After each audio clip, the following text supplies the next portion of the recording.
જૂનાગઢના વિસાવદરમાં ધોધમાર વરસાદ. વિસાવદરમાં 2 કલાકમાં 2.5 ઇંચ વરસાદ. ભારે વરસાદથી રસ્તા પર પાણી વહેતા થયા. કમોસમી વરસાદથી કેરી, તલ સહિતના પાકને નુકસાન થયું. હજુ 6 દિવસ સૌરાષ્ટ્ર અને કચ્છમાં વરસાદની આગાહી છે. હજુ 6 દિવસ સૌરાષ્ટ્ર અને કચ્છમાં વરસાદ થશે. જૂનાગઢના વિસાવદરમાં ધોધમાર વરસાદ પડ્યો. વિસાવદરના દ્રશ્યો છે કે જ્યાં વાહન ચાલકો મુશ્કેલીમાં મુકાયા હતા.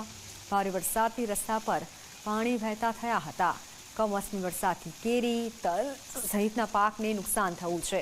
હજુ 6 દિવસ વરસાદ થઈ શકે છે સૌરાષ્ટ્ર અને ખાસ કચ્છ વિસ્તારમાં.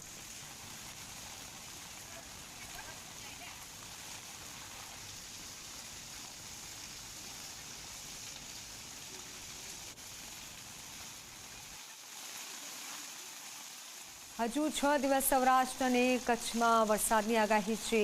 જોકે ખેડૂતોને ચિંતા થઈ રહી છે આ કમોસમી વરસાદના કારણે. એક તરફ ભર ઉનાળો છે અને બીજી તરફ વરસાદ વરસી રહ્યો છે.